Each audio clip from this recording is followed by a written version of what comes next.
Welcome to Bad Season Works, and in this build series we are building this 800 kilo 400 horsepower old Swedish Mailtruck powered by a Volvo T5 engine in the back.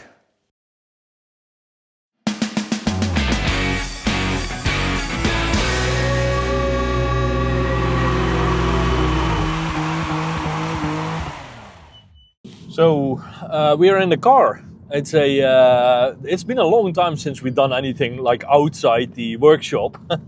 But now we're in the car and it's super nice weather. It's turning to be a little bit spring in Sweden. And well, as you can see maybe in the background, the ice on the lakes is gone, the snow's gone, and the temperatures now, it's even like 12 degrees, which is, that's quite nice. Anyway, so we're out. Oh, the ice is not completely gone, the ice is still there. Anyway, so we're on our way to Bettna. And Bettna is a very small town that's about 2-hour drive from my workshop. And that's where Marcus Öhman lives, and also where Löfven's racing is situated. But that's just a fact, nice to know, I guess. And we are going to install, well, get new wheels. And fortunately, he owns a tire machine, so we can put the tires that I bought before, the Toyo R888S, no R888Rs, on the wheels. If I have the wheels, then I can put them on the car, scan it again, and design the Widebody kit, which is something that's probably going to take some time. Even though if it were only for the printing, that's going to take, well, a few weeks probably just to print all the parts for the Widebody. But first, we need the wheels. So to Bettna we go.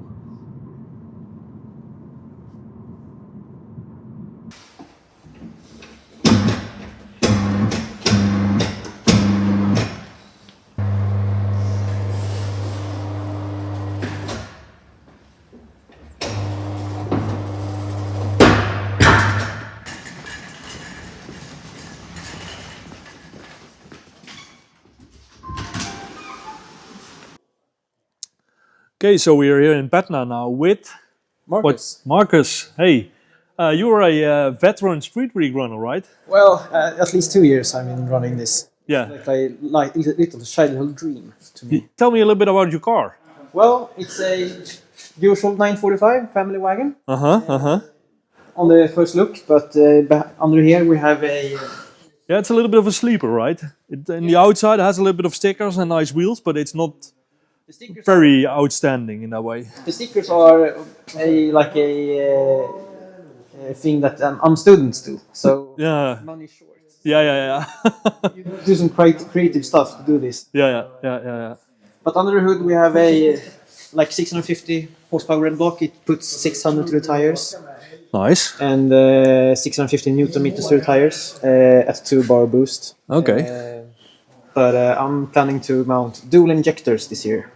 Okay, so you're gonna up the power a little bit, I guess. If you're going to double injectors. The plan is to go to 2.5 bars. And see okay. What happens. And I'm shit. hoping for 700 horsepower, but the turbo might be maxed out. The limiting factor, okay. Yeah. And the turbo, which is it? It's a Pulsar turbo, a GTX 3576 Gen 2. I choose to have these old Volvo engines like to breathe in the exhaust manifold, so big exhaust housing and a big turbine and a smaller compressor housing to lose the back pressure. But I got like 650 newtons at the tires at 4,500 RPMs, and the torque curve is like flat to 7,000. That's a dream for a lot of car builders, I guess. Yeah, it's nothing special. It's a stock head.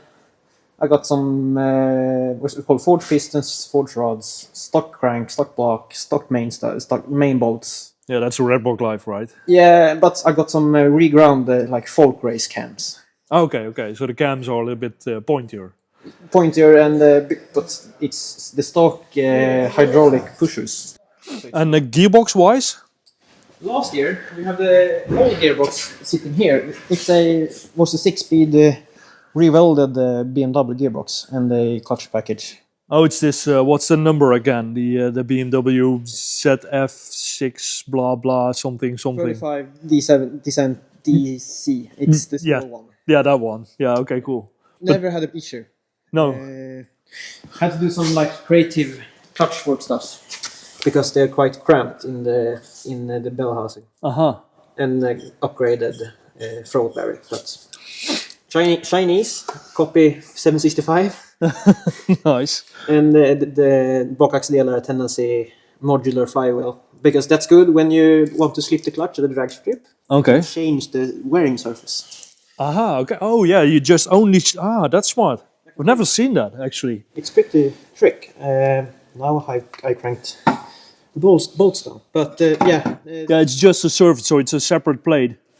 Exactly, and it's just bolted in the center, I guess, where the friction pads don't hit, right? Yeah, no, it's actually where the surface area is, so it's small. Okay. Sunk Allens. Okay. But we resurfaced the flywheel at the Öhman 2023 because someone slipped the clutch. Someone, not to be named. Not to be named. Wanted to do a secondary launch, and I got a good launch, but went to put in the third gear. Nothing happened because I was still in second. Okay. Okay. Everything melted. But we ground the flywheel with flapper disc and grinder. Well, it's not stupid if it works, right? No, it functions. Yeah. I actually balanced the flywheel and clutch assembly still with the old flapper disc, and it still works. So. Well, then you have a steady hand with the flapper disc. Yeah, it was my friend that did it, so okay. All props to him. But under now, we can crank the car up in the air. There is the big upgrade for this year.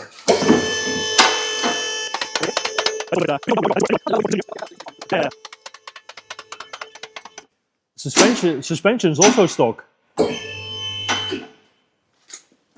Yeah, almost. It's some Bilstein dampers that was on the car when I bought it. Yeah. I bought this car in 2017. It was to be a A-tractor. It's like fairly what's it called? Well optioned. Mm-hmm. So with black interior and stuff that all the Volvo raggers want to have. Fancy. Yeah, but so I decided to keep it, and it had the usual lacquer pill. So I painted it in a party tent on midsummer a couple of years back, and it's fine for me. I'm quite happy. Oh, is it a home? Oh wow, I wouldn't say. Well, from this distance at least. Well, I had the car at Elmia last year, and I said that if there was an award for the most flies in the paint, I would win. I haven't seen them. Okay. Most of them is in the roof. So. Yeah. So some random springs and some random Bilstein. I haven't done anything to suspension. Just put some V70 R888R brakes. I see the bigger brakes. It's 300 millimeters. But in the rear, I assume. Oh yeah, I see double sway bars. Yeah, we went drifting with this car in Strängnäs, Malmby. There was a contest for the best Burnout. We'll get a free ticket. So I got a video with the trailer Burnout from this year's Burnout, and I won that ticket. So the night before Drift Splash, we welded in this sway bar. Yeah, it's a double original sway bar. Yeah, quite quick and dirty. Not that proud. Yeah, I see. No judgment, but yeah. Time was rushed because weeks before we were at Dala-Järna Raceway, and we kicked the bolts off the traction rod here. Oi. And the prop shaft went up in the floor, and the pinion got bent, and I had to change relaxo. Okay. Quite damaged. So quick tip: 12.9 bolts for this traction rod is quite a good thing. Okay. 2 years of abuse and the bolt just snapped. The original 10.9. Yeah. It's M14, but yeah. But still, there's a lot of torque and a lot of, especially with this kind of power, there's a lot of power going into this stuff. It's only a 4-cylinder still. Yeah, okay.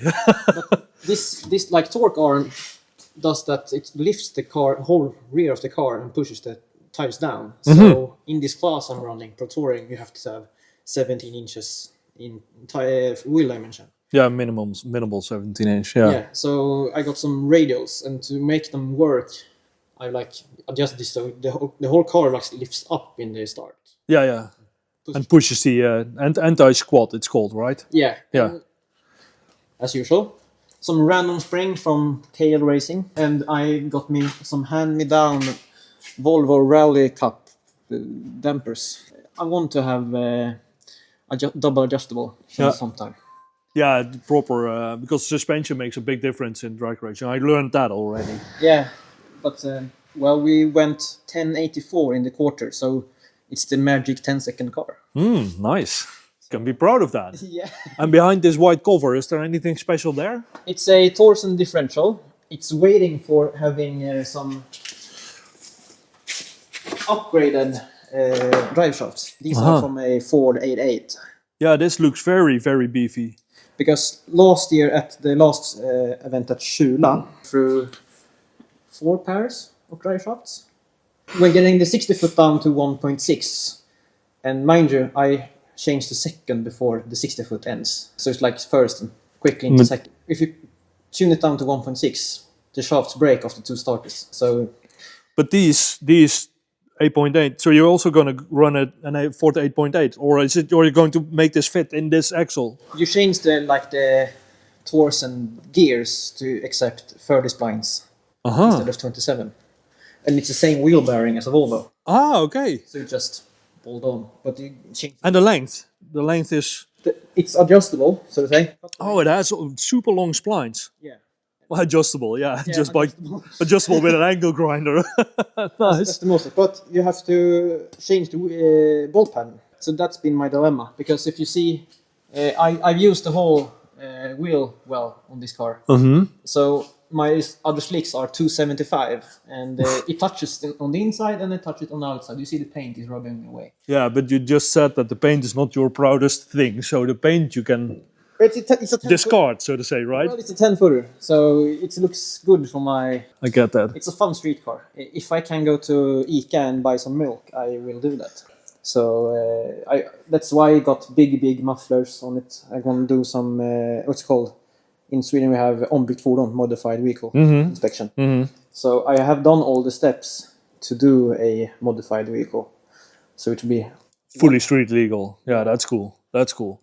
Yeah, that's cool to have 700 horsepower in the end, and then just a normal family Volvo. Yeah, and with this, the trans we talked about. Oh yeah, that's what we were going to look at. Yeah, and it's the BMW HHP. Yeah, the thing that the holy grail, so to say, that everybody wants to have. Yeah, and fun enough, somebody MKM makes a bolt-in crossmember. Domiworks makes a kind of bolt-in. Yeah, I saw the box, Domiworks box already, so I kind of felt where we were going.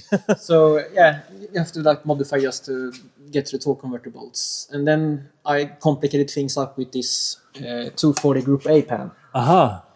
Because I didn't have oil pressure at all until third gear. Okay. It was like this in the... Yeah, because all the oil lives here somewhere, and not at the pickup at least. Exactly. Yeah. Some cutting was made to fit this, but yeah. Cool. And somehow a Volvo 240 M47 prop shaft is the correct length to here. And someone find out that a 6 HP out of flange fixed the 8 HP, so you get the right diameter. Okay. So everything bolts on. Bolts on. That's sweet. There was a bit of hammering of the tunnel here. But that's... It would be weird if you fit a huge gearbox like this without using a hammer. That's... The funny thing is that the gearbox is bigger than the entire engine. It looks quite funny. Yeah, it's a big gearbox, but it's on my wish list too.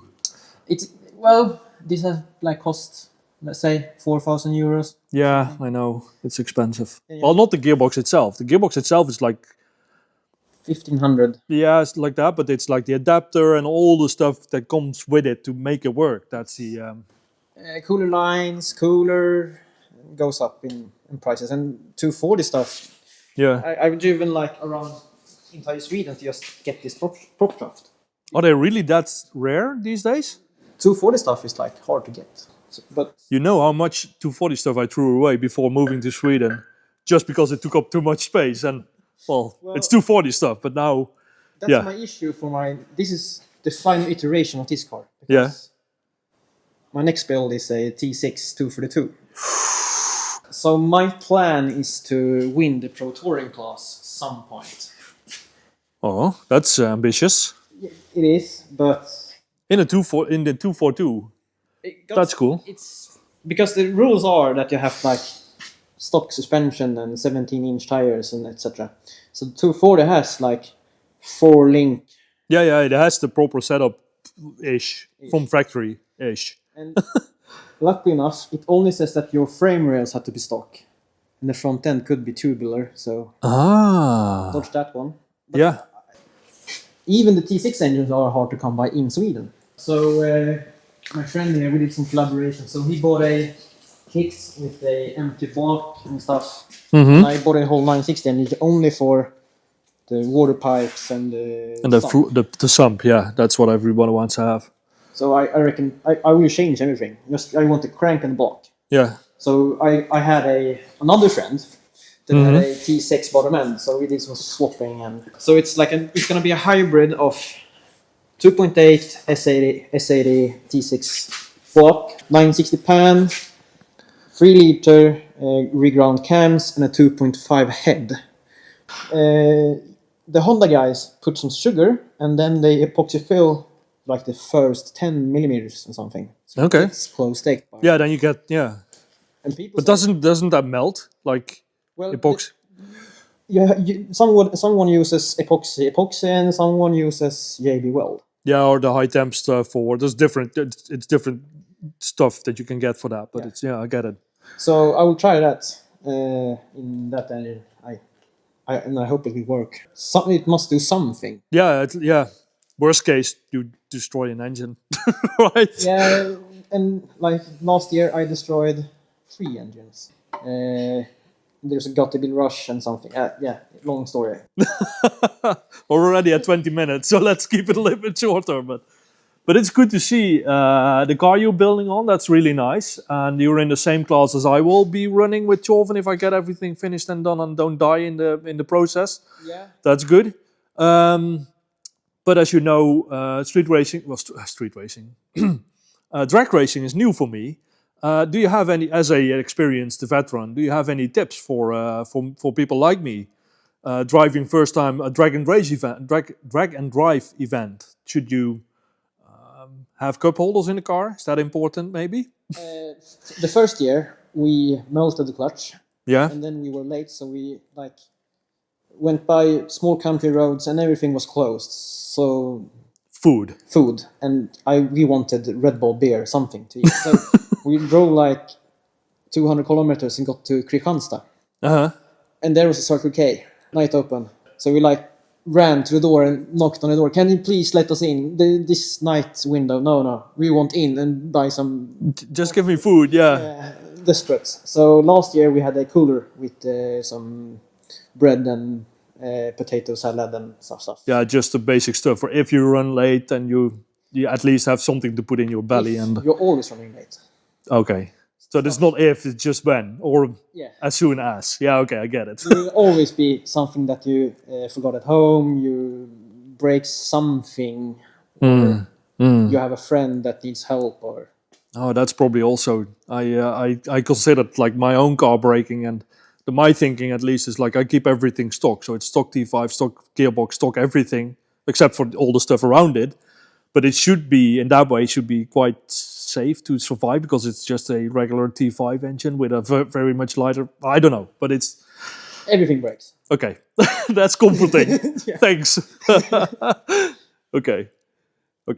So everything breaks. And so drive shafts, obviously, have 2 spares in the back. A clutch might be a good idea.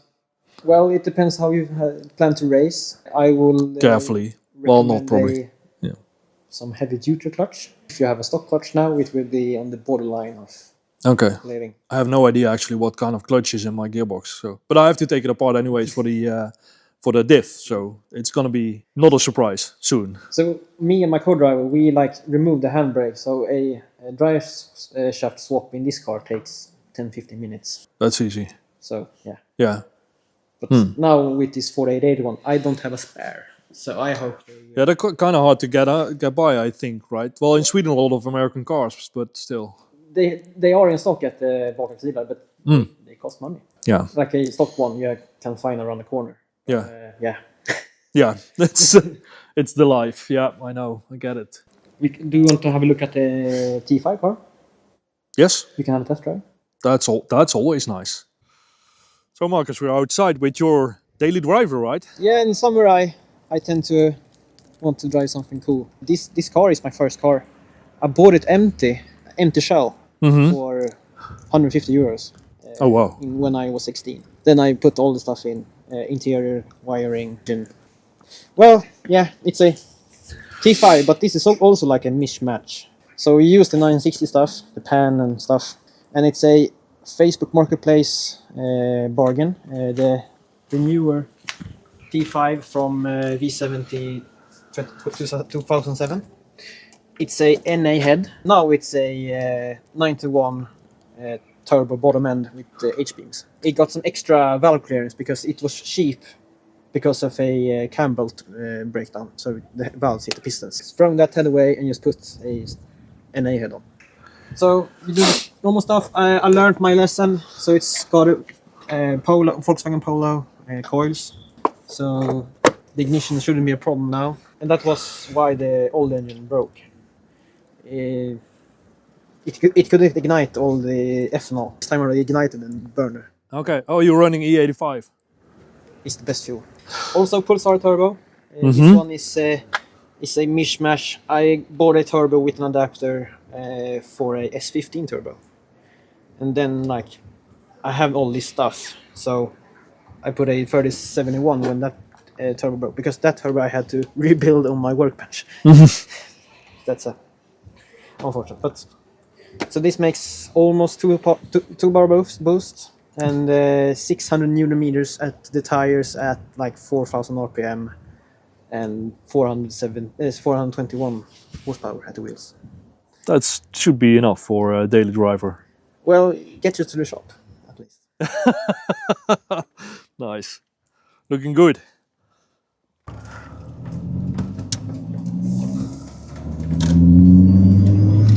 It's quite normal. What gearbox? Also the BMW 6-speed. Yeah, the one that everybody wanted before the H8P came. Yeah, and Yeah. I went through like 3 M90 gearboxes. Yeah, they are overrated.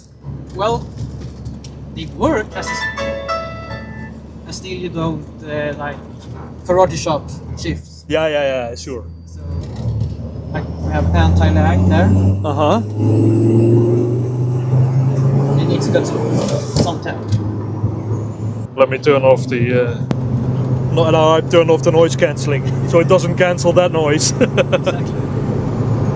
Then we have some rolling launch. It's quite fun. So take third gear, slow down a bit. You just here out.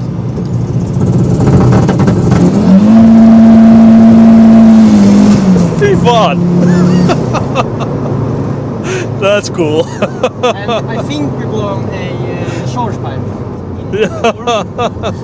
Nice.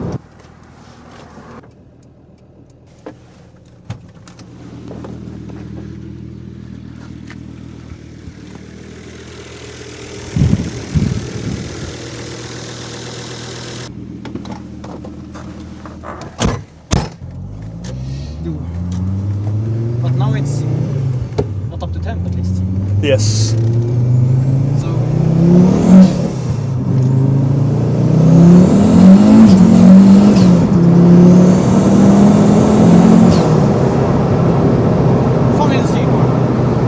Nice.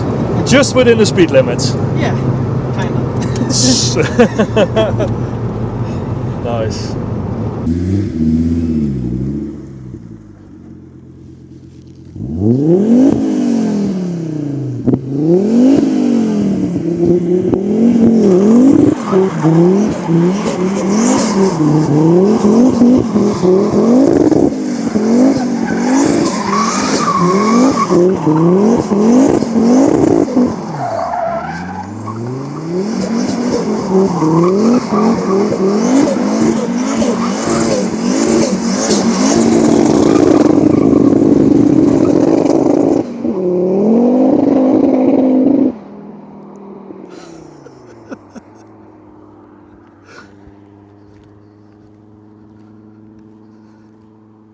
So we're back at the workshop after a nice trip to Betna, and as you've seen in the video, got the wheels.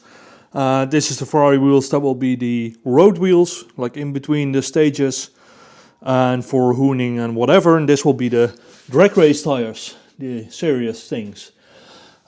This one's still on the ground, not attached, but on this side of the car I have installed it on the car, and it doesn't look that bad. And ridiculous, not too ridiculous, that's what anyway. Not sure about the color yet, maybe I'm gonna change the color later, but at least now I have that dimension set, so I can start working on the wide body kit for that side. This side I had a pair of 17-inch wheels, but I played the hard to get game, or the cheap ass game, and well, they were sold before I could buy them. So that's one thing fixed on the car. That's the this is a surprise for later. Let's oh, and I installed the mirrors, which is nice. They are just random motorcycle mirrors. But I bought a third one that's going to probably mount here somewhere, or on the door or whatever, at least a little bit closer to me, so I can actually see, because I'm not very confident that that will be working. But this is how Jolvans originally have their mirrors. So, well, I want to be original. The stock OEM things. Anyway, open the hood, and then we can see here the power steering pump just fell down, but it's going to be mounted here. I found that. And here I made a bracket seat thingy, a frame for the fuel tank to stand on, and I finished welding up the fuel tank. Did some extra repairs yesterday. There were a few minor pinholes. I had some issues with the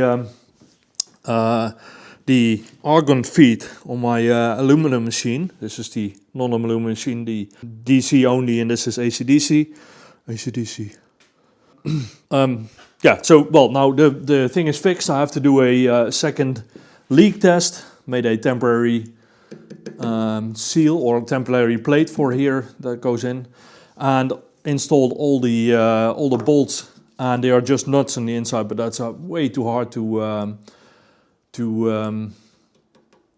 that's way too hard to install. So I just designed a few 3 plates. Oh, I should do a 4th one. Good that I made this video, because I almost forgot. 4 plates that will have smaller holes, laser cut, and then I can tap them, and they just act as one big nut with multiple thread holes. So then it's just one time hassle to get the plate inside, and then install the bolts, and then the rest should be quite easy. And that's important, because the seal, like as soon as one is not not tightened correctly, you have to take everything apart, reach your hand inside with a wrench and retighten them. Anyway, so this is the fuel tank, 55 liters, quite big, but for a drag and drive event car, that might be smart, even though it's a small car. And also I installed the coolant reservoir on that side. It's the original Volvo coolant reservoir. All the hoses are now connected up. And then I found out that the radiator was upside down. That's why there is water on the floor. So I have to remake the brackets. But I'm also going to use some laser cut stuff for that. Other than that, well, the elephant in the room is this Toyota Starlet. It's not mine. It's my actual first customer. Well, not the first, because Bad Station Works used to exist before I moved to Sweden, but this is the first Swedish customer in this workshop. Let's put it like that. Anyway, it's a Toyota Starlet KP61, and it has a 4AGE with a nice turbo, nice wheels, body kit, and the owner wants to install a wide body kit. And with a wide body kit, you always run into at least with this wide body kit, you run into the issue with the fuel door. And what often is done is that the wide body kit is cut, so to clear this opening, but he doesn't want to do that because it looks not so nice, and I completely agree with that. So we are going to move the fuel door. So the wide body kit will cover this fuel door, and I will make a custom race style one here in the C-pillar that will go have a hose run down that connects to the original location on the fuel tank. So I'm going to make a new hole in this here somewhere, and route the fuel filler hose there. That's one of the tasks I'm going to do. And then if we go to the front of the car, well, since it's heavily tuned and it's a very small car, there's not a lot of room for a coolant fan. And as you can see, there is no coolant fan. So I'm gonna order, or I did order already, just did that like 15 minutes ago, a spall fan that will live here in between. It's not ideal. Ideally you want to have the radiator cooler on this side, on the back side, sucking air in instead of pushing air in. But well, given the restrictions on this car, it's quite a nice solution. It's better than nothing, at least. And also ordered a bung for a temperature sensor. It's probably going to live here or maybe on the side, depends. I have to see how big the bung is. And then it will have a little small computer that you can program so the radiator fan turns on and off at a certain temperature. Anyway, long story short, still working on the fuel tank. Hopefully gonna finish the install of the fuel tank somewhere next week, and then also the radiator mounting situation fixed. Then we can go for a first proper test drive, at least after the customer car is done, because that's priority, because no customers, no money, no Chauvin. And it's now month 3 almost of being unemployed and having no income and just spending a lot of money on this car. So I'm really happy with the trust that Mark puts in me and my skills to be able to tackle this project. But I'll keep you updated also on customer projects if you guys like. So leave me a comment. Do you want to just see Chauvin and don't care about the rest? Or do you want to see customer cars too? Or yeah, whatever. Let me know what you want to see. And I'll keep it in mind. That's the least I can do. Thanks for watching. And see you next week. And as an encore, a few shots of the 240 being unwrapped from its winter jacket. Bye.